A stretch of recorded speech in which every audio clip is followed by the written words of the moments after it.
decisiones que uno fue tomando, cada cosa que parecía insignificante en ese momento, te llevaron hasta donde estás hoy. Sí, tuve la oportunidad de tomar el puesto de Head of Finance para todo pedido ya a Argentina. Entonces, básicamente, el Head of Finance lo que hace es ser como un interlocutor entre todas estas áreas de soporte, digamos, obviamente de servicios financieros, contables, de impuesto y el negocio. Entonces, hay un error cuando hablamos de productividad, que pensamos que es hacer más y más y más, y no, es hacer menos y mejor. Cecilia, bienvenida. Muchas gracias, un placer estar por acá visitándolos. Bueno, contanos quién es Cecilia Vergara. Bueno, Ceci Vergara es una chica que nació en Colonia. Colonia, no Colonia. Colonia de Sacramento. Siempre lo destaco porque amo mi ciudad. Una persona que nací hija de maestra y papá que se dedica a la parte audiovisual, así que por algo estoy acá. De chica muy afianzada a amigos, de muy chica también con mucha visión de qué iba a estudiar cuando era grande. Cuando era chica, este dato nadie lo sabe, o poca gente lo sabe, pero quería ser médica forense. Y mi madre, de a poco, como que me empezó a meter la idea de si yo realmente me veía trabajando en un laboratorio. Y empezó a meterme de a poquito ella el chip de decir, vos no te verías más trabajando con personas, por ahí haciendo negocios. Y hasta ahí me había como ido por la idea de que iba a hacer relaciones internacionales. Hasta que llegó mi último año del liceo público. Tuve la materia de contabilidad y dije, opa, me parece que acá encontré mi vocación. Como que dije, soy muy buena administrando desde chica, como que me gustaba hacer mis propios presupuestos. Raro, pero yo me manejaba y tenía que para manejar obviamente los gastos de las salidas y las amigas. Esa es la que te decía, la típica, dale Ceci, vos que... Claro, yo organizaba todo, la típica, che, gastamos tanto, tal le debe a tal, hacía así papelito de arriba para abajo, che, tengo esta plata, gasté en esto, me queda esto. Así que, o sea, como ese como ahí... Te salía naturalmente. Ese don de administrar naturalmente el dinero. Y bueno, tuve contabilidad y le dije, la verdad me encantó, tuve suerte que tuve un buen profesor, creo que eso siempre influye muchísimo. Y me vi que era por ahí, y me acuerdo que vine en sexto de liceo a mirar la facultad de Derecho y la de Contabilidad, la de Ciencias Económicas. Y vi la de Ciencias Económicas y me enamoré, y bueno, ahí se decidió. Después también una prima que me influyó mucho en mi carrera, que era contadora, también como que me contó un poquito de qué se trataba y dije, es por acá, y ahí sin pensarlo decidí. Y ahí creo que la carrera.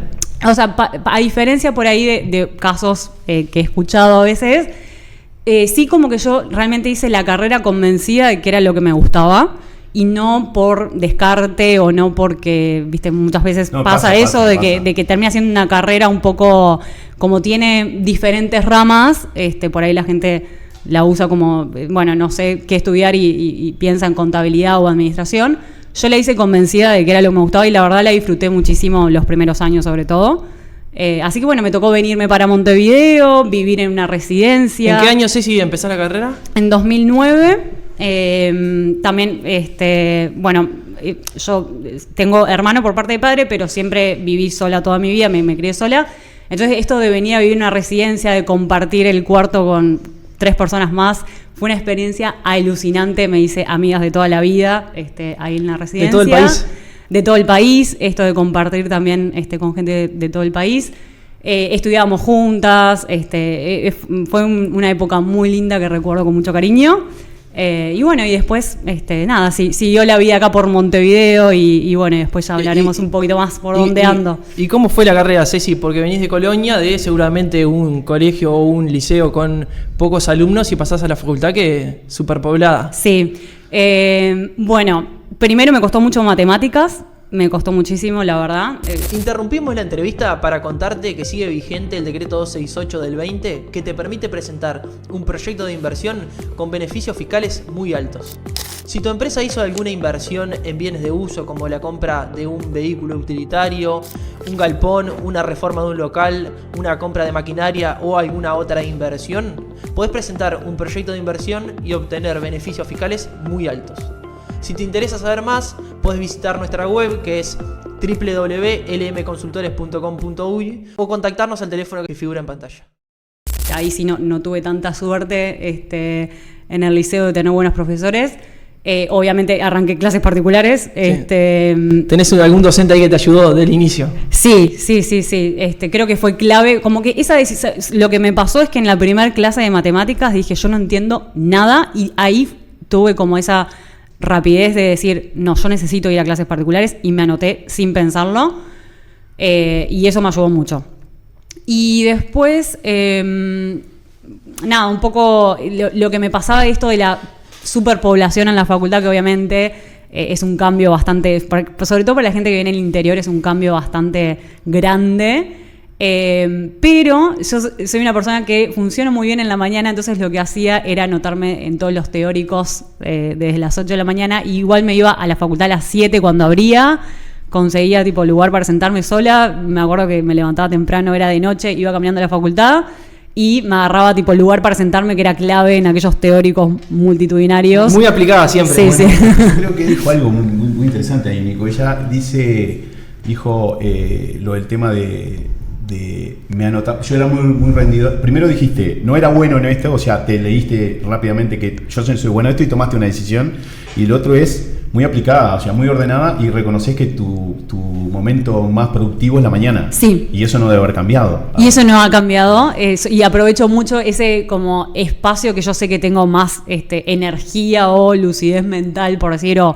Siempre que tengo que agarrar un problema grande, mi horario es la mañana, y de hecho me pasa que también yo soy muy consciente de eso y lo uso a mi favor. Por ejemplo, si tengo un problema y es tarde de noche, yo digo, no lo voy a poder resolver ahora, no es mi momento que estoy más lúcida, me levanto mañana temprano, lo encaro y uso eso a mi favor. Obviamente que esto del club de las personas de las 5 de la mañana es bastante discutido. Es un concepto.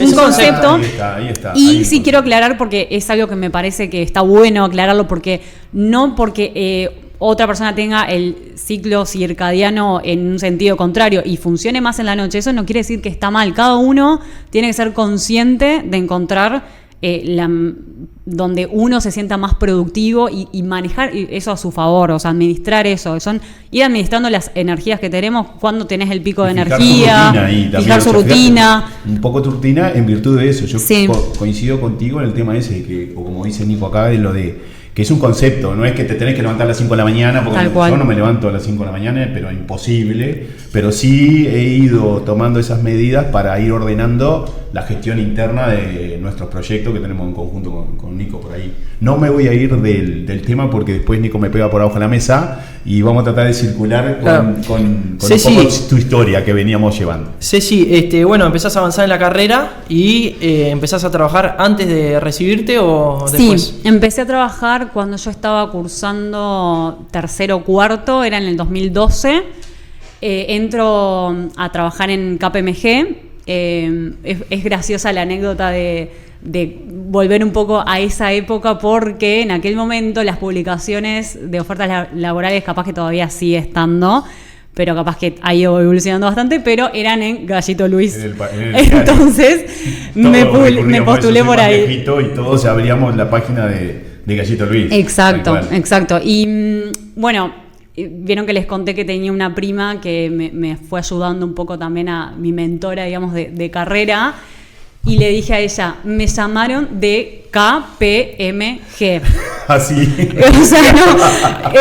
Y ella me dijo, Ceci, esa empresa está buenísima, es una de las top 5, de las top 4.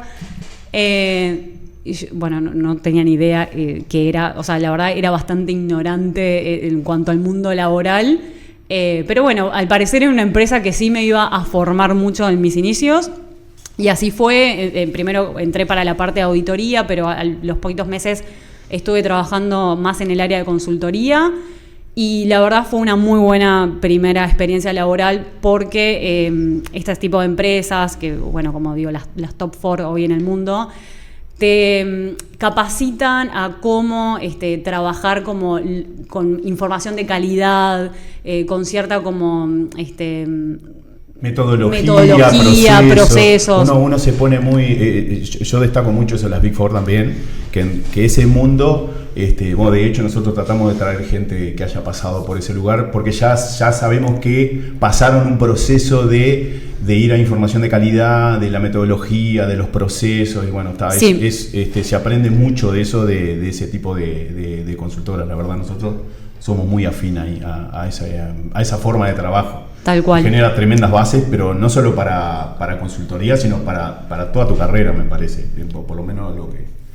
Bueno, y sin querer ya te metes en el mundo corporativo, empieza ahí. Empieza ahí, porque, bueno, y ahí también como un dato un poco curioso, que si no me falla mis cuentas, me fue pasando que todos los trabajos que tuve posterior fueron como a través de contactos. La verdad, me ayudó mucho, con lo cual eso destaco para cualquiera que está iniciando en el mundo laboral o por ahí está por iniciar.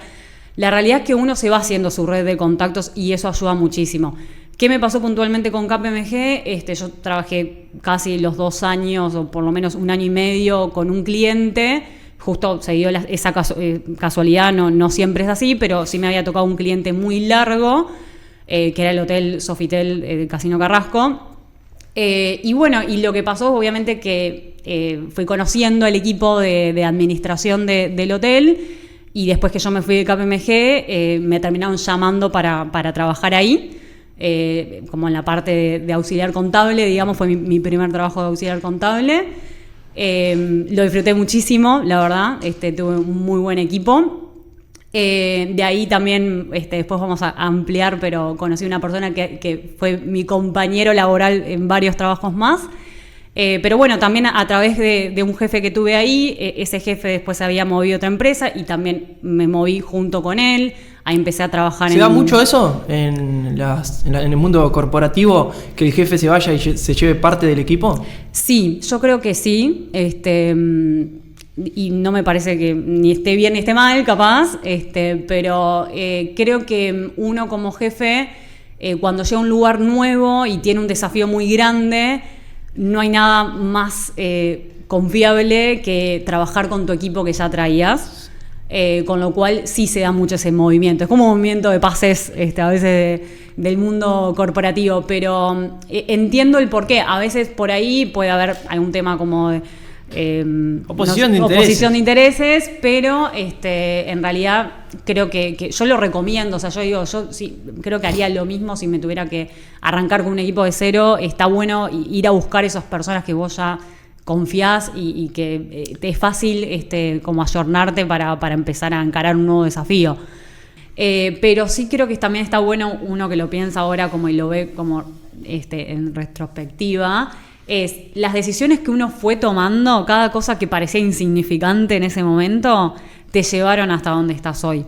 Son esto de conectar los puntos, Steve Jobs habla de esto de conectar los puntos, y bueno, esos puntos te llevan hasta donde estás hoy y seguramente hubiera sido distinto si la decisión hubiera sido distinta. Pero bueno, la verdad sí estoy contenta, creo que fui encontrando mi lugar. ¿Y cómo sigue la carrera corporativa ahí, Ceci? De ahí, bueno, con este jefe que tenía, pasé a trabajar en San Roque como encargada de contabilidad, o sea, como ya un poquito más, por ahí con algunas tareas más de responsabilidad. También ahí como coronando un poco lo que fue mi paso por un equipo bien contable. Después de ahí, 1 año viajando, que también eso fue una experiencia alucinante, un día lo podemos profundizar. Y cuando vuelvo, ahí sí, de vuelta pasa esto de una decisión que creo que cambió completamente mi carrera laboral, porque, y también vuelvo de vuelta como a las conexiones, también un gerente general de San Roque me lleva o me propone trabajar en tienda inglesa. Y el cambio acá fue que yo entré al equipo de operaciones como control de gestión. Eso fue un cambio radical en mi carrera, porque ahí sí yo ya no estaba más en el área contable financiera, sino que estaba dando soporte a todo lo que era el equipo de operaciones, al funcionamiento de los procesos en las tiendas físicas, Fue una experiencia para mí alucinante, me hizo crecer un montón, me hizo aprender muchísimo de cómo funciona el retail. Es como mi base de todo lo que fui aprendiendo del mundo del retail. Y también me dio la oportunidad de conocer personas increíbles, de meterme en las tiendas, de hablar con los gerentes de las tiendas, de entender sus problemas, de ayudarlos desde mi lugar a que entendieran la información para que pudieran tomar mejores decisiones. Así que eso lo recuerdo como una etapa muy, muy linda, y eso también fue después lo que me dio como la continuidad de seguir trabajando en el mundo del supermercadismo. Y bueno, y ahí arrancó en Pedidos Ya, en Uruguay, cuando habían arrancado con el negocio de los Pedidos Ya Market, que la verdad me fue muy fácil como empezar, digamos, porque era muy, muy similar a lo que yo venía haciendo ya en este rol de buscar oportunidades, de buscar eficiencias, de cómo medir la información, de cómo trabajar con los márgenes comerciales. O bueno, y obviamente que no lo decís, pero hablás, para que Nico te doy pie para esto, pero hablas de los vínculos, sí, yo creo que los vínculos son importantes, pero yo me pongo en el caso si hubiese sido tu gerente y si no fuera buena Cecilia, no me la traigo. Entonces, sí tiene que ver con los vínculos, pero uno genera ese vínculo y también genera el espacio para mostrar cómo es profesionalmente. Creo que el potencial que vieron ellos y que te fueron llevando también tiene que ver un poco con eso de ir hacia que vos te metías en las cosas. Sí, eso es algo clave. Creo que a veces uno, que sabemos que también a veces el mercado laboral es bastante competitivo y que por ahí uno dice, bueno, voy a estudiar esto otro para potenciar mi carrera, y capaz que es todo un tema de actitud y de cómo aprovechar las oportunidades cuando se dan. Creo que eso es clave. A veces mismo la experiencia de las cosas que van pasando cuando surgen nuevos desafíos es lo que te va haciendo tu carrera, y no porque yo haya estudiado tal cosa o tal otra quiere decir que esté preparada para afrontar desafíos. O sea, siempre obviamente complementa, y yo soy muy pro de la educación, siempre me interesó mucho, pero más porque soy una persona curiosa y porque siempre me interesa meterme como en cosas nuevas.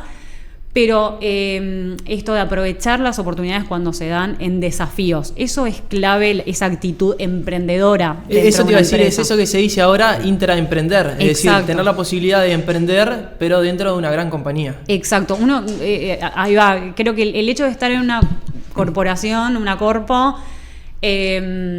piensa que está totalmente cerrado el mundo emprendedor, y al contrario. Al final una empresa funciona igual tanto para un emprendedor que como para un grupo de accionistas. Al final obviamente se busca ciertos objetivos y uno puede como fomentar, decir, che, tengo una oportunidad de negocio, vamos a hacerlo, tocar las puertas, insistir, ¿por qué no hacemos esto diferente? Eso es clave, y hablándole a por lo menos el público que nosotros estamos tratando de llegar o llegamos, es... El que emprender, a veces también, viste, como suena muy que el emprendedor, el mundo del emprendedurismo y todo, pero emprender es que en realidad tenés eso interno que te hace ir a buscar cosas nuevas, porque en una empresa ya consolidada, que tenga historia, y capaz tiene 20 años, 30 años de historia, y vos hoy le dicen spin-off y otra forma de hablar, pero en definitiva es que ves algo y vos dentro de la empresa decís, che, está bueno tratar de desarrollar esta nueva línea de negocio, o esta área comercial, o esta beta, vamos a meternos. El ya meterte ahí significa que vos tenés que leer algo que pasa, y con las herramientas que contás, que a veces está limitado de personal, de presupuesto, de guita, porque no tenés, vos tenés que hacer la magia y demostrar, y es mucho más difícil a veces, porque le tenés que mostrar a alguien que es dueño de esa empresa, che, pero mirá que hay algo lindo acá, y recién a veces te van a dar corte cuando ven que la cosa va caminando. Eso es emprender. Exacto. Específicamente. Exacto. Que capaz se te facilita ahora un poco más en Pedidos Ya, porque también nace como un emprendimiento, es decir, es una startup uruguaya. Exacto, y tiene ese ADN, sigue estando, por más que ya hace... Bueno, eso es importante. ¿Cuándo empezás en Pedidos Ya, Ceci? Empiezo en 2021, en mayo de 2021, en Uruguay, para los Pedidos Ya Market de Uruguay. Y al final de ese año surge la propuesta de ir a trabajar para el mercado argentino, también en este negocio nuevo para Pedidos Ya. Así que, bueno, pasar de tener en Uruguay teníamos 6 tiendas estas de Pedidos Ya Market a irme a Argentina y tener 50, que después siguió creciendo, ya casi 70 tiendas en toda Argentina. Así que sí. Y perdón, antes de eso te recibiste, pero seguiste estudiando también. Sí, me recibí en 2014, hice el MBA, primero había decidido hacer solo el posgrado de administración y después dije, bueno, un año más y completo el MBA. Me gustó el hecho de que cuando haces el MBA, por lo menos en el UDELAR, vos después podés tener una orientación y elegir materias de otros posgrados. Eso me parece como un buen pique, por decir, porque hice materias, por ejemplo, del programa de costos, del posgrado de costos de la maestría de finanzas, algo de sistemas de gestión de la información. Así que como que después me armé como mi combo ese segundo año para enfocarlo un poquito más hacia las cosas que me interesaban. Y bueno, y lo terminé en 2016, después tenía que hacer la tesis que quedó pausada hasta que la terminé haciendo en 2022. Y después también hice un curso más corto, pero que me interesó mucho, que es de la IEM, el programa de desarrollo directivo, que es más cortito, 8 meses, y la verdad me potenció porque ese ya lo hice un poquito más grande y creo que le saqué un poquito más de provecho de que yo ya en el mundo corporativo había crecido un poquito más. Y la verdad me sirvió más por eso. Eso es bien importante, ¿no? El momento en el cual hacer los estudios de posgrado y poder acompañarlo con la vida laboral es clave para asimilar los conocimientos. Exacto, sí. Yo, digamos, dije que decidí hacer el MBA en ese momento porque obviamente era más beneficioso, pero no le saqué tanto el jugo como si uno lo hace un poquito más también ya avanzado en su etapa de carrera laboral. Creo que es algo a tener en cuenta. O sea, no, cada uno es una decisión muy personal, pero creo que uno va a capitalizar más los estudios y el relacionamiento, que también es lo más interesante de estos tipos de programas o maestrías, un poquito más de grande, con más experiencias, donde vos capaz ya te estás enfrentando a tomar decisiones y bueno, esto te prepara mucho para el hecho de tomar decisiones. Entonces, por eso creo que le sacas un poquito más de capitalización cuando lo haces más avanzado.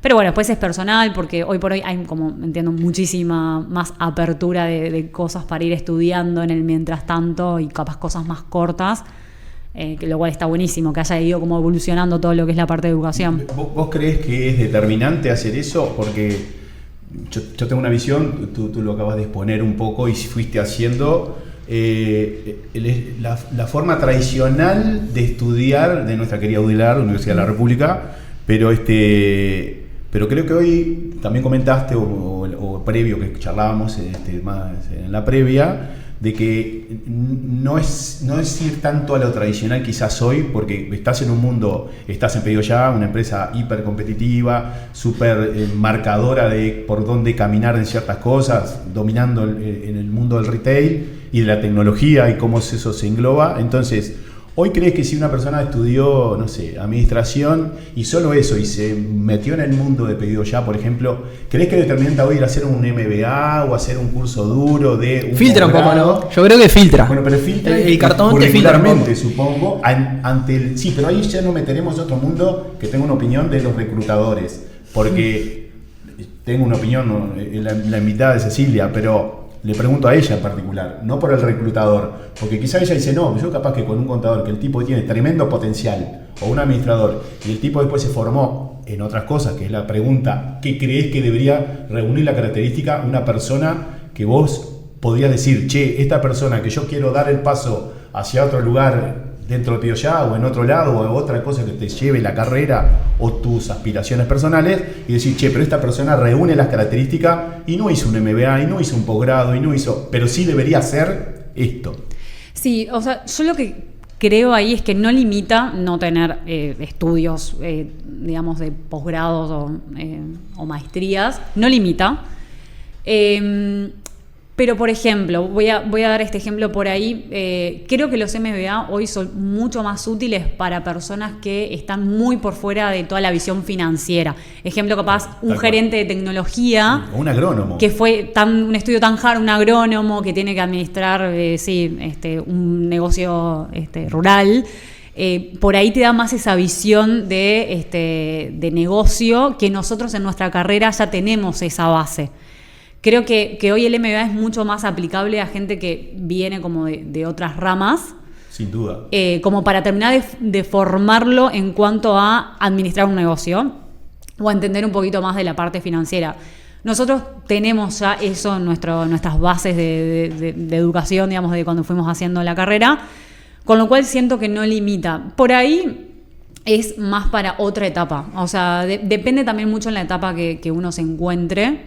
Pero creo que hoy para mí el consejo sería hacer las cosas que nosotros, digamos, le podamos volcar realmente a lo que estamos haciendo en ese momento. Tal cual. No hacer por hacer, no hacer por el cartón, por más que todavía sí, yo creo que a veces sí. Ahí viene la opinión hacia el reclutador y por eso te digo, porque yo coincido contigo y voy a eso Eso lo perfiló los mismos reclutadores, los headhunters buscaban un contador con MBA. Para mí es redundante un contador con MBA y ni que hablar una persona que venía con tu experiencia, que creo que le volcaste mucho más riqueza vos al programa de formación directivo y vos al posgrado, de todos los que estaban ahí, sobre todo volcando tu experiencia en el área corporativa, que uno que capaz que venía de un estudio contable haciendo un MBA. Entonces, yo creo que tiene que ver con eso. Ahora, sin duda, una persona de sistemas que pueda leer lo que son los estados financieros, ahí sí le genera un montón de valor. Pero sobre todo apuntado a eso, me refiero de que hoy lo que comentás creo que sí es crítico el formarse para algo, sacarle provecho rápidamente. Y buscar por ahí cuáles son las herramientas que te faltan para decidir qué estudiar. Por ejemplo, voy a poner un ejemplo mío que me encanta. Yo hace poco vengo estudiando cursos cortos de 2-3 semanas. Por ejemplo, uno de gestión de las emociones y otro de neurociencias. ¿Por qué? Básicamente porque me interesa ese mundo y porque siento que me ayuda a desarrollarme como líder, y por ahí yo no lo traigo en mi formación a eso, con lo cual hoy veo súper beneficioso como buscar esas áreas donde siento que tengo cosas para aprender.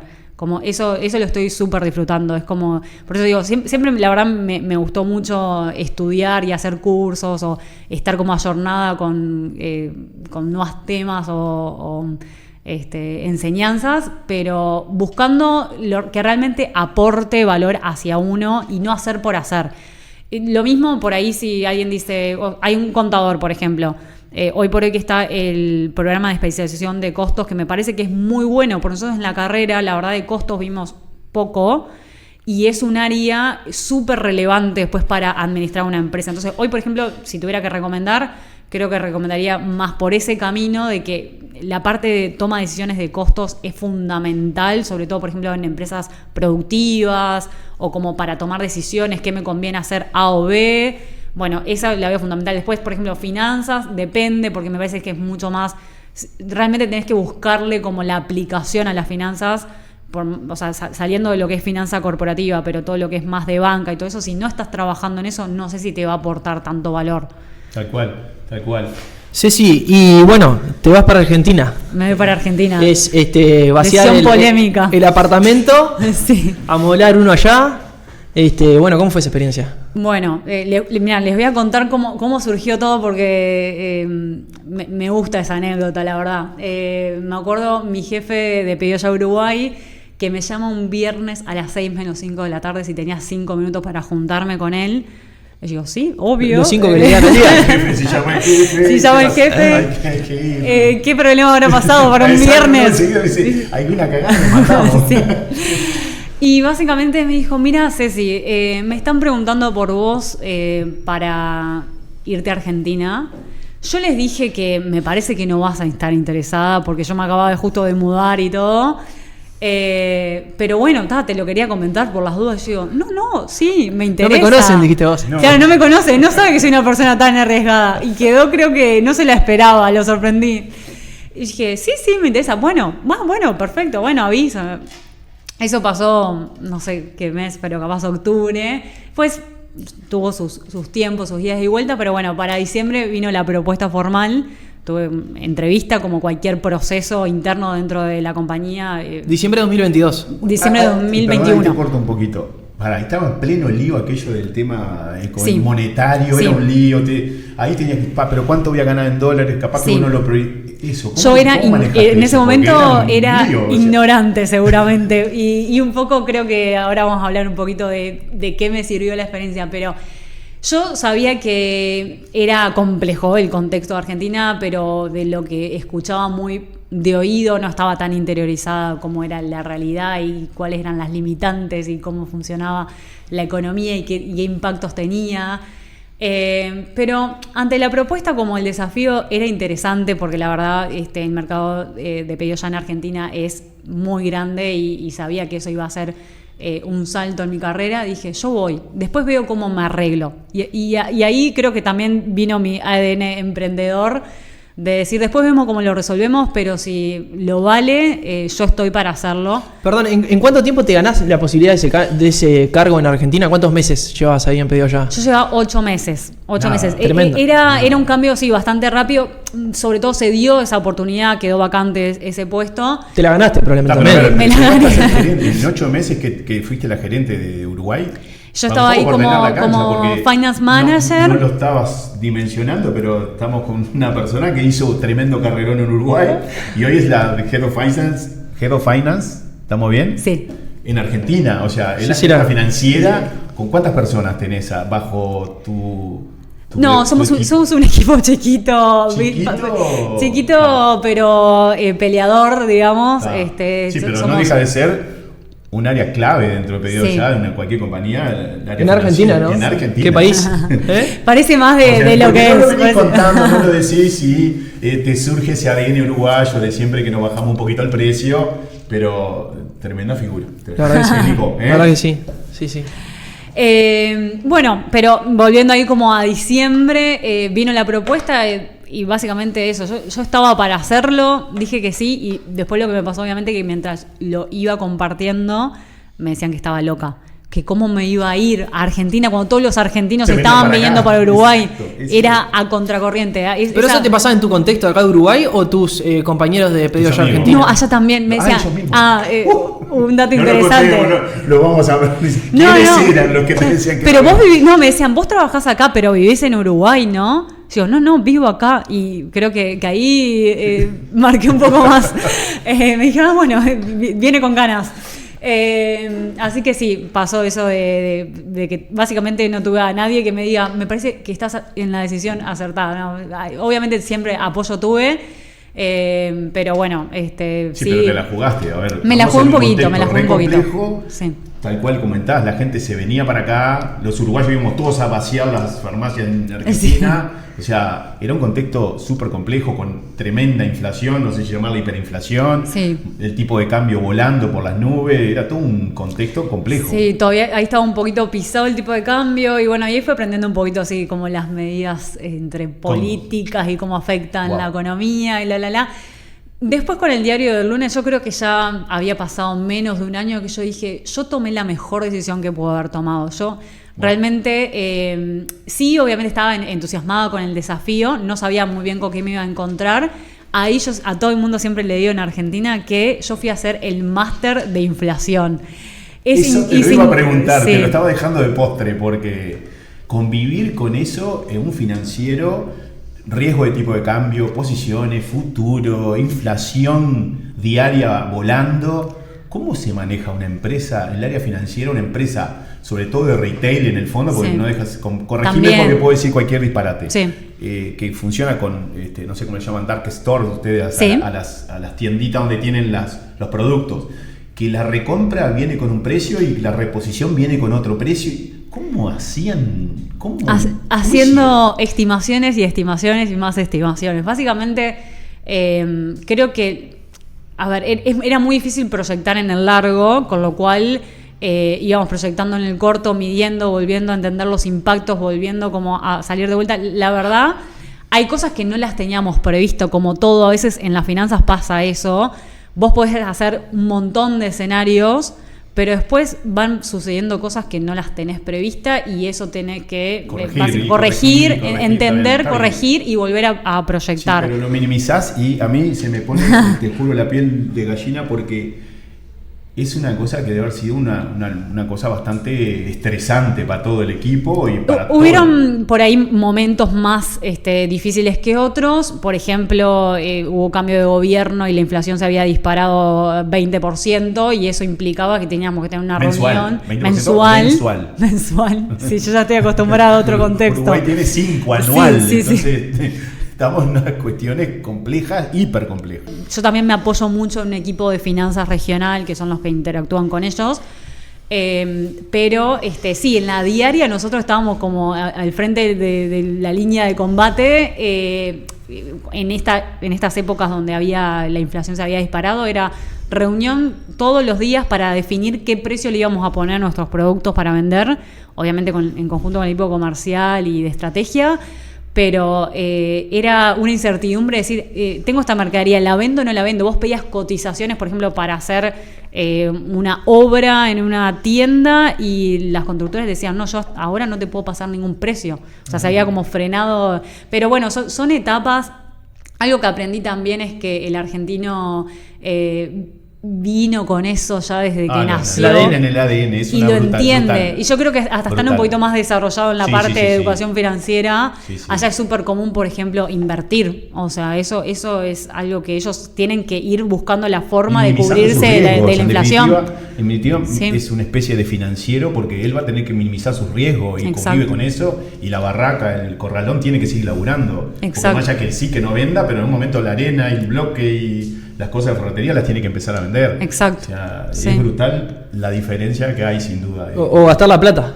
O gastar la plata. Claro. Bueno, esa era una forma también como una de las estrategias de cubrirse de la inflación era comprar mercadería, con lo cual a toda la industria del supermercado antes del cambio de gobierno le fue extraordinariamente bien. Cambia el gobierno, también hubo recortes de planes, digamos, sociales, y eso hizo que toda la industria del supermercado hoy esté cayendo y no se ha logrado recuperar contra años anteriores. Nosotros, como estamos en un mercado que es nuevo y todavía tiene mucho potencial de crecimiento online, la verdad nos está yendo súper bien y hemos aprovechado a seguir desarrollando nuestro negocio. Pero sí, a la industria del supermercadismo o cualquier retail entiendo que le pasó lo mismo. Es difícil recuperarse después de esa etapa donde la gente gastaba porque era una forma de ganarle en la inflación. Entonces fue un cambio, sí, pero bueno, lo fui aprendiendo sobre la marcha y son ciclos, como todo. Y creo que el argentino lo vive así, sabe que son ciclos. Hoy la inflación está ya bastante más controlada, cerró mayo 1,5. Y el real estate está reviviendo y está tomando recupero de precios y demás cuestiones. Sí, y bueno, después surge la posibilidad también de un nuevo cargo dentro ahí de Pedido Ya Argentina. Sí, bueno, hace poquito, después de casi 3 años de mi rol anterior, sí tuve la oportunidad de tomar el puesto de Head of Finance para todo Pedido Ya Argentina. Así que contenta con el desafío. Básicamente el cambio es que ahora veo todos los negocios, o sea, no solo los Pedido Ya Market, sino obviamente todo lo que es el negocio core de Pedido Ya, que son el mundo de restaurantes, y todo lo que es el desarrollo de Quick Commerce, que ahí hay un mundo súper interesante que me apasiona mucho. Todo lo que es yo esa parte no sé qué es el Quick Commerce. Explico. Sí, es buena pregunta. Básicamente nosotros tenemos en la plataforma, además de los restaurantes, que es como lo que más fácil asociamos de Pedido Ya. ¿Cómo nació un poco el core de Exacto, y porque nació, hoy estamos desarrollando y poniendo mucho foco a todo lo que son cadenas de supermercados, que en Argentina está Carrefour, todo lo que es Cencosud, Jumbo, Bea, Día. Alguna más. Me falta una después estamos ahí. Y bueno, todo lo que es el mundo farmacia, por ejemplo, todo lo que son tiendas de conveniencia. Eso obviamente nosotros le estamos dando mucho foco de importancia porque el usuario al momento de pedir obviamente tiene mucho más frecuencia de ese tipo de compras que por ahí lo que es restaurante, pero es como 2 negocios que se combinan muy bien. Así que bueno, es como uno de los focos, digamos, de la compañía y en sí a nivel global, esto de que cada vez queremos las cosas más rápidas. Y entonces todo lo que las compras que vos te imagines que necesites comprar, tenerlo en 20 minutos en tu casa, eso es lo que apuntamos y lo que trabajamos día a día para cumplir con esa satisfacción con el cliente. Ceci, y bueno, el cargo está en inglés, tiene un nombre muy lindo ahí, pero para mí, internamente, gerente. Es la gerente financiera de todo PBH Argentina. Sí, Ceci, pero voy a hacer una aclaración, porque esto está bueno también entender a veces que es cómo se suelen manejar las empresas corporativas por ahí de este tamaño. Digamos que en mi rol yo no tengo a cargo ni el equipo de contabilidad, ni el equipo de pagos, ni de tesorería, ni de impuestos. Entonces, básicamente, el Head of Finance lo que hace es ser como un interlocutor entre todas estas áreas de soporte, digamos, obviamente de servicios financieros, contables, de impuesto y el negocio. O sea, soy como esa figura muy intermediaria y de alinear lo que se puede hacer, obviamente, desde las normas contables, tributarias y lo que quiere el negocio. Y a su vez muy enfocada, mi foco principal es cómo hacer que el negocio siga creciendo y dónde buscar esas oportunidades. Bueno, eso te iba a preguntar, para aprender un poco de tu rutina y qué se puede bajar al mundo más pyme, más uruguayo. ¿Cómo es tu rutina hoy y cómo haces para meter dentro de esa rutina las cosas que son muy importantes y que te van a llevar al siguiente nivel como ejecutiva o también a la empresa? Sí, es algo con lo cual trabajo en mi día a día de cómo buscar la forma de ser lo más productiva posible, que a veces hay un error en cuando hablamos de productividad que pensamos que es hacer más y más y más, y no, es hacer menos y mejor. Entonces, para mí siempre es un desafío constante buscar la forma de cómo puedo optimizar y mejorar y usar mi tiempo de la mejor manera posible. Yo, un poco lo que hablamos al principio de la conversación, conozco muy bien cuáles son como mis etapas del día en que funciona mejor y siempre trato de dedicarle todo lo que es trabajo de análisis, de pensar, de que necesito mi espacio en la mañana. Suelo arrancar a veces temprano para aprovechar ese pico como de energía de la mañana. Y después lo que hago también para mí como la clave es trabajar muy alineada con mi equipo, ayudarlos también a ellos de cómo organizarse y ir sacando los desafíos, proyectos o tareas que tengamos para hacer en la semana. Pero la organización es clave. De hecho, ¿Y cómo organizan ahí, perdón? ¿Cómo planifican? Porque estás en una empresa que trabaja mucho con teletrabajo. Eso te iba a preguntar. ¿Hoy están todos presencial o mixan la No, estamos en un formato mix. Por ahora yendo 1 o 2 veces a la oficina y después sí teletrabajo. Obviamente eso ha cambiado mucho, creo que a todos nos pasó, que hace que el día a veces esté repleto de reuniones. Es un desafío, hay que saber bajarse de las reuniones donde uno no aporta o no es el momento para estar en esa reunión. Eso uno se tiene que ir gestionando su propia agenda. Obviamente que la organización tenemos como tareas o reuniones que ya están fijas, periódicas. Tenemos ciclos por ejemplo, armado de presupuesto, armado de nuevos escenarios, cierres del mes, que obviamente eso ya está definido, un poco ese mundo contable más estructurado en cuanto a lo que son los plazos de las tareas. Obviamente vamos como administramos mucho como el mes por semanas. Sabemos que hay semanas que tenemos que estar enfocados 100% en el cierre o el nuevo presupuesto o en nuevos escenarios que vamos armando constantemente. Y otras que trabajamos más en proyectos, desafíos que surgieron, problemas que tenemos que resolver. Entonces como que nos vamos administrando así. Esa es la forma de organizarnos. Y mucho trabajo en equipo, que también mi equipo, a mí me interesa siempre mucho que mi equipo esté al tanto de las cosas para que todos podamos como dar ese soporte, entender cuando tomamos tal decisión, que esté alineada con esta otra, por entender todo el contexto. Eso es clave también, como entender dónde está el foco de la compañía y apuntar a eso y dedicarle como el tiempo, digamos, necesario a todo lo que sea proyección y todo lo que sea oportunidad. No lo decís, pero se deja entrever, o por lo menos irradia el tipo de liderazgo que llevas, que es compartir. Nombraste muchas veces la palabra equipo, de que empezamos a conversar. Y creo que eso marca un poco el perfil que le querés dar. ¿Nos querés contar un poco esa forma de liderazgo que creés a vos es la más útil y sobre todo en este tipo? Creo que eso después es extrapolable a muchas cosas, pero ¿Cuál crees vos o estás convencida de esa forma de liderazgo es la clave hoy? Sí, para mí es la clave sin dudas, y acá hacemos un poquito como de... estamos en un mundo obviamente de inteligencia artificial, donde cada vez buscamos más automatización, y las relaciones personales pasaron para mí a tener más relevancia que antes. O sea, el hecho de que estemos buscando la forma de ser todo más automático y que un bot me resuelva problemas que antes teníamos, creo que implica que también nosotros cuidemos más a las relaciones personales y busquemos la forma también de acompañar a esa tecnología. A mí me importa mucho el liderazgo de equipo. Creo que una de mis misiones, tanto en mi carrera profesional como en mi vida, es ayudar a que las personas se desarrollen, buscarle las oportunidades, hacerlos crecer. Ya tenemos instancias formales de feedback, lo cual siempre destaco muchísimo que las empresas lo hagan, y me encantan esas etapas de que nos tomamos un momento para reflexionar y ver cómo venimos y hacia dónde apuntamos. Yo siempre les digo, primero lo más importante de todo es que uno sepa hacia dónde quiere ir. Yo ya sé hoy dónde quisiera estar dentro de 3 años y dentro de 5. Cecilia, ¿qué?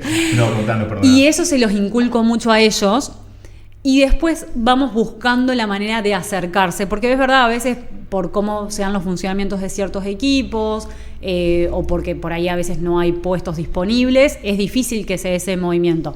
Pero uno como líder creo que le tiene que buscar esas oportunidades de... Nada está escrito en piedra al momento de decir, ¿cuáles son las tareas que yo tengo que hacer? Se pueden como buscar esas oportunidades. Por ejemplo, si tengo a alguien que le interesa aprender sobre todo lo que es data y manejar sistemas de información y armar queries y reportes, todas esas cosas que yo me siento un poco vieja, le digo, bueno, busquemos la manera de hacerlo en nuestro equipo y que esto nos ayude, o busquemos la forma de que si tenemos que desarrollar tal proceso o mejorarlo o eficientizarlo, cómo le aplicamos tecnología, buscar esos espacios. Eso es clave, como el rol del líder, de buscarle esas oportunidades, que la persona tendrá sus tareas definidas, pero después buscarle proyectos que hagan que pueda aplicar eso hacia donde quiere ir la persona. Me gusta también el mundo más emprendedor, más de pyme. ¿Qué te gustaría, esas 2-3 cositas que crees que se pueden bajar del mundo corporativo y de empresas tan grandes, que se pueden llevar a la práctica de una pyme que tiene seguramente problemas de fondo diferentes al del mundo corporativo, pero capaz que alguna solución puede sí ser la misma, similar? Sin dudas. Me parece como súper relevante que las pymes o un emprendedor esté buscando qué puedo sacar del mundo corporativo. Lo primero y principal es todos los indicadores que uno debe monitorear constantemente en su negocio, definir cuáles son los importantes. Y yo este indicador lo necesito ver todos los días, y a lo voy a revisar una vez al mes, pero hay mucho para trasladar el mundo de emprendedurismo de todo lo que es la administración de las finanzas. De hecho, yo trato de ayudar a veces amigos, o he estado por ahí en algunos como espacios de mentoría, y es... Uno de los grandes dolores de los emprendedores hoy es no sé planificar, primero, la parte financiera, o sea que no saben administrar la caja, y la otra es necesito crecer pero no tengo los fondos. Entonces muchas veces me pregunto, bueno, pero ¿a qué precio estás vendiendo? ¿A qué margen? Y a veces no lo saben. Entonces eso es indispensable. Eso es el ABC de cualquier tipo de emprendimiento, así sea chico o que esté buscando escalar, es ese conocimiento básico. Después, obviamente, siendo un poquito más sofisticados, hay mucho para trabajar en todo lo que es financiamiento. Por ejemplo, hoy pasa esto, ¿no? Queremos arrancar un negocio, pero no tengo los fondos. Bueno, ¿cómo salgo a buscar esos fondos? Ahí hay mucha oportunidad todavía para mí. ¿Qué pasa en Argentina ahí con eso? Porque acá en Uruguay tenemos una particularidad con eso. Está como muy limitado el acceso a ese financiamiento, a ese fondeo. Sí, no sé en profundidad en Argentina. La verdad, a ver, como para sacar ventajas de Argentina es que el mercado es muy grande, con lo cual si vos encontrás como tu nicho, creo que te ayuda a que podés crecer rápido. Pero también creo que tiene más limitante también de la parte financiera. Hasta hace poco no se podía tener ni un financiamiento para una hipoteca de vivienda o de auto, con lo cual entiendo que la parte como de financiamiento también es compleja ya. Está más vinculado al inversor, al inversor individual que tiene capaz ahí un fondo y lo quiere invertir. Exacto, sí. Que acá no se da mucho, me parece. O sea, no hay tanto acceso a que yo, por ejemplo, tengo, no sé, capaz que $3.000 y lo invierto en una startup uruguaya. No veo que haya un mercado tan accesible para eso. Bueno, pero hay que informarse. Creo que también es que no hay tanta visibilidad de eso. Sé que hace poco se lanzó un emprendimiento financiero de co-founder, digamos, de Crowder. Crowdfunding. Bueno, eso a veces capaz no es tan visible para alguien que quiere emprender. Capaz que lo sabemos más nosotros y no la persona que quiere emprender. Entonces es como llegar a ese público, sobre todo mucho de nosotros tenemos como en la teoría 2 tipos de emprendimiento: los que emprenden por necesidad, y por ahí esos son los que están un poquito más lejos de toda esta información y que obviamente está bueno como buscar la manera de acercar a esas partes. Y después por ahí tenemos los emprendedores por innovación, que sí ya están apuntando un modelo de yo con tal producto lo testeo en Uruguay y ya lo saco a internacionalizar en el mercado, y por ahí eso sí ya son más conocedores de todos los planes de incentivos que hay. Voy a cortar ahí para hacerte como casi 2 preguntas en la misma. Una es, ¿hacia dónde visualizás a Cecilia Vergara en los próximos 5 años? Dijiste 3 o 5. Pero también dijiste algo clave, lo dijiste muy así sueltita del cuerpo, pero creo que falta alguien que venga y le enseñe a la gente a hacer eso que dijiste. Bueno, te diría, por favor, si te queda un espacio de tiempo en esas cosas de pedido ya, estaría bueno hacer... Y quiero agregar un comentario ahí que escuché hace poquito en un podcast que decía que los directivos que acceden a esos puestos gerenciales... no lo voy a decir obviamente, están dentro del 5% más inteligente del populacho, que somos nosotros. Seguro que nosotros, seguro. Y que cuando bajan... del mundo terrenal, diría yo. Y que cuando bajan a la pequeña y mediana empresa generan mucho impacto. Entonces solo también... por su presencia, claro. Porque ya está, no tenés que decir nada. Y creo que muchas cosas son tomadas diferente, por lo menos. Porque, bueno, viviste un montón de cosas. Sí, bueno, voy a tratar de como separar las respuestas.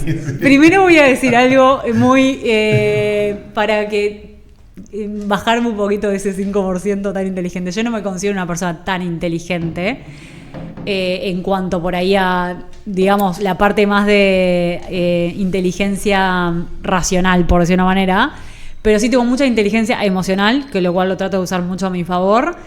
Y también soy una persona con mucha actitud, y eso a veces es muy necesario. O sea, Víctor Coopers lo dice, que es un crack para mí, y él la actitud multiplica. Exacto. O sea que con lo poco que yo tengo de inteligencia más el efecto multiplicador, podemos capaz decir que, bueno, eso me ayudó mucho. ¿Y qué es la inteligencia emocional para vos, Ceci? ¿Qué es eso? Bueno, es algo que todavía estoy aprendiendo, por eso hago los cursos de neurociencia y todo eso, pero básicamente es saber gestionar las emociones. Eso me parece súper importante. Ejemplo, ante momentos de crisis. Cómo actuamos, cómo reaccionamos ante momentos de enojo. O sea, es la típica frase de decir, no reacciones en caliente, porque te va a llevar a tomar una mala decisión o algo que te arrepientas. Dicen que las personas se conocen en los momentos de crisis. Tal cual. Bueno, a mí me pasa, si bien no voy a decir que no me estreso, a veces me estreso, y en esos momentos de estreso mi forma de escaparme es tratar de calmarme. Y me apoyo mucho en mi equipo para buscar esa calma, como decir, bueno, entre todos esto lo vamos a solucionar. Primero vamos a organizarnos, planifiquemos, ¿qué hacemos ante esta situación que se dio, un error, un problema, un desafío? Buscar la calma, eso es fundamental.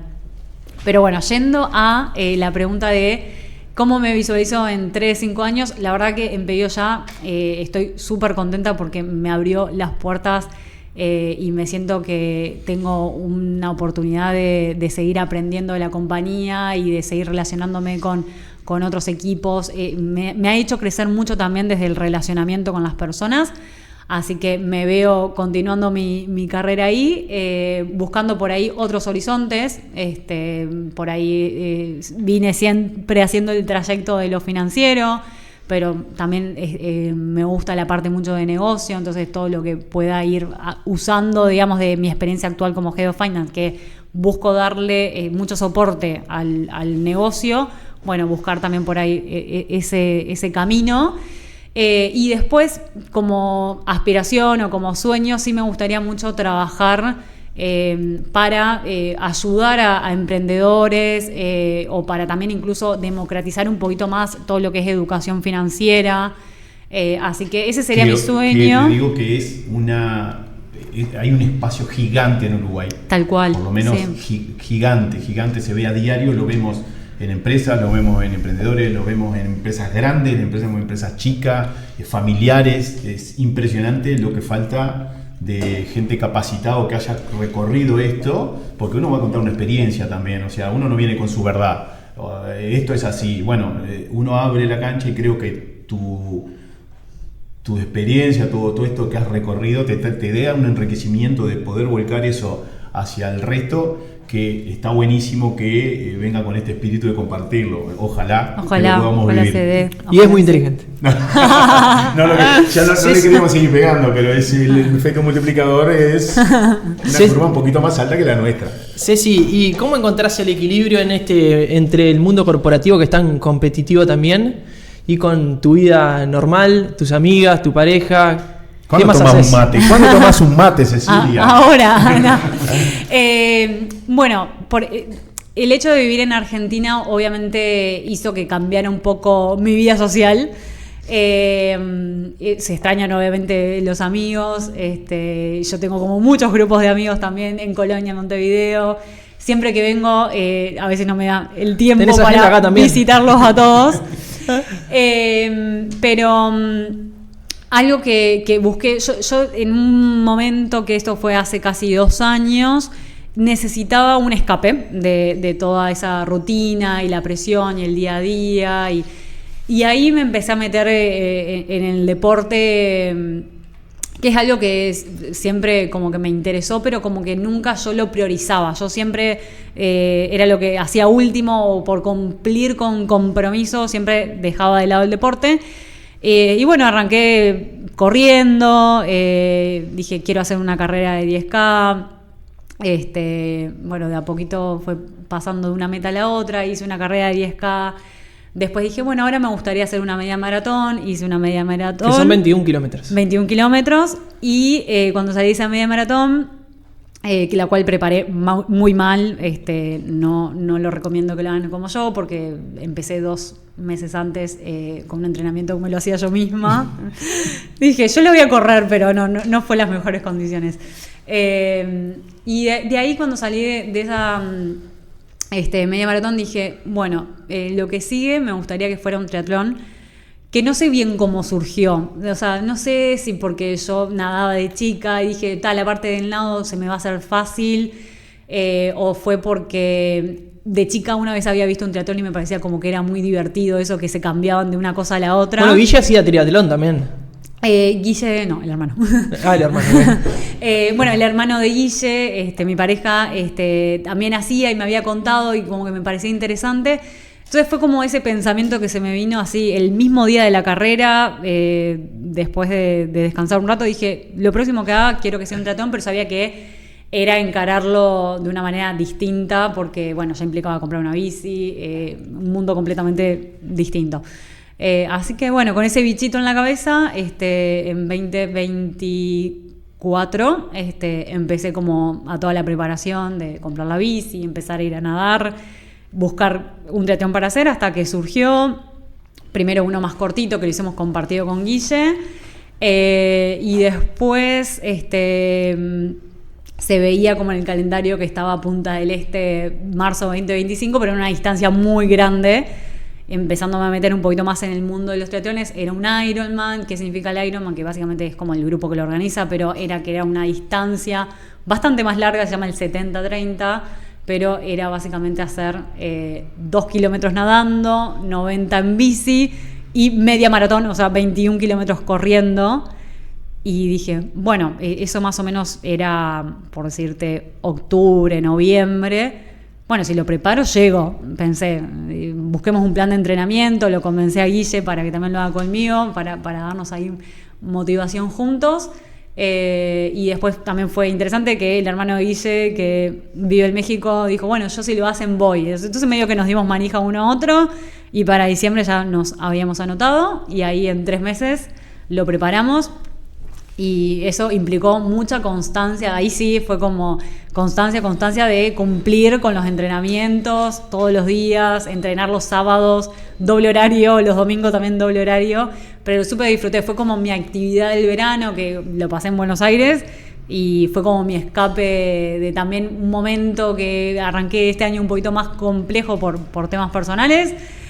Fue mi escape necesario para dejar la cabeza que la disfrute, que se vaya a otros lugares. Para tener una referencia, ¿cuánto lleva un deportista amateur el Ironman? ¿Cuántas horas lleva? Un deportista amateur a mí, sí, por ejemplo, a mí me llevó 7 horas y cuarto. Claro. 7 horas y cuarto. Yo voy a ir llevando esto a la tierra, porque ya habla todo como así. Cada cosa que agarrás y emprendés, vas al hueso. Así que yo voy a abrir la cancha para que cuando puedas dar ese espacio, porque entre todo eso también seguías trabajando pedido ya como gerenta, hiciste esto y lo minimizás. Y la verdad, deja ver que sos muy organizada, porque si no, no podrías haber hecho eso. Tenés mucho para dar, y eso de que decís la verdad, yo creo que no es solo para el mundo emprendedor el que vos pudieras hacer mentorías o brindar ese conocimiento que vos tenés, creo que sería súper enriquecedor.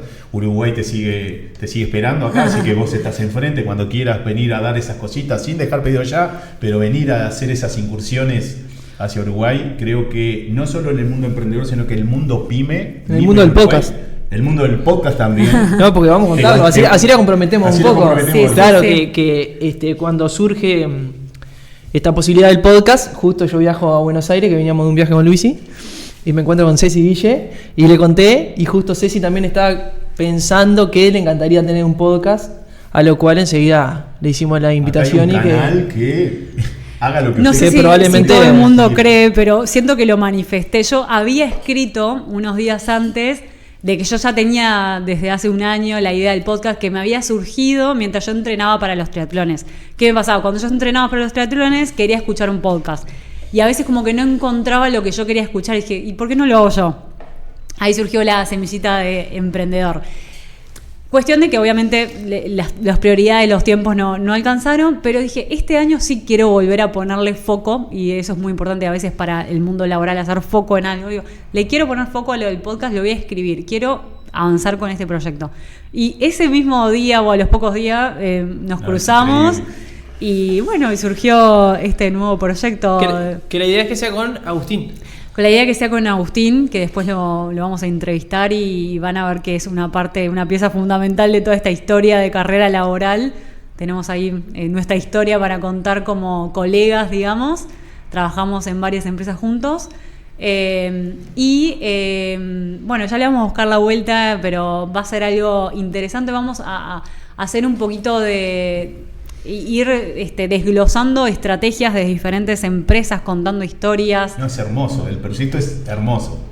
Vamos a chusmear un poquito también, así que ya tenemos nombre, pero no le podemos decir todavía, porque tenemos que chequear. Ya está generando interés, te das cuenta, ¿no? Expectativa, sí. Es como generar esas expectativas para el que está escuchando y diga, bueno, viene este perfil, no lo podemos perder. Muy bien, hermoso. Muy bien. Ojalá que la gente nos acompañe, porque a veces digo, ¿quién me va a querer escuchar? No. Mucha gente te va a querer escuchar, porque esto tiene que ver un poco con lo que comentaste, porque ni bien vos comentaste esto, yo enseguida dije, es más, se lo voy a pasar para que la gente te escuche. Hay un grupo yo estoy vinculado a un grupo que se llama Vistas, y es lindísimo porque te ayudan. Tenés que pedirle que haga una publicidad, porque la segunda vez que lo nombrás. La segunda vez que decimos el nombre. Pero bueno, les voy a decir, escuchen a esta persona, y creo que hay mucha gente ahí que sería ávida de encontrar especie de mentorías o los podcasts que van a encarar con no, y que es muy buena es muy buena también explicando, porque quiero contar que cuando yo empecé la facultad, que empecé tarde la facultad, no empecé en la misma época que Ceci, si bien tenemos la misma edad. Ceci en conceptos contables, que es una de las primeras materias de la facultad, fue mi profesora, así que muy generosa. Salvaste, ¿no? Muy generosa. Espero que hayas salvado. Salvé con Ceci. Bueno, eso es algo que no mencionamos. Y de toda esta historia no dije la parte más importante, que tengo una vocación muy fuerte por enseñar, es mi pasión. Me sale naturalmente, creo, o a veces me lo comentan, voy a creer que sí. Siempre busco la forma de decir, cuando yo tengo que explicar algo a alguien, digo, tengo que buscar la forma de hacer que la persona lo entienda, como que pienso mucho en eso. Entonces sí, vamos a tratar de que el podcast al final sea un espacio también de aprender de otras empresas. Un poco lo que decíamos de yo puedo bajar cosas del mundo corporativo al mundo emprendedor. Hay un montón de cosas que incluso hasta podríamos hacer algún día como algo enfocado 100% en eso. Pero también hay mucho para aprender de empresas que fueron grandes, que hoy son grandes, de que nacieron como un emprendimiento. Siempre hay un founder, alguien que la inició, y es interesante saber un poquito cómo son esos orígenes, así que vamos a ir buceando un poquito por esas historias. Así que bueno, Ceci, yo creo que ahora es dar las gracias y no sé qué vamos a hacer. Voy a tener que pagar algo, Nicolás, no sé. No, acá el que tiene que pagar sos vos, que ya estás haciendo la publicidad, me parece. Usted es el otro inteligente que se minimiza, se me baja el precio, pero aprendí de no hice una carrera corporativa, pero estaba capacitado para hacerlo. Muchas gracias, Ceci, gracias por venir. Gracias, Gracias por el espacio.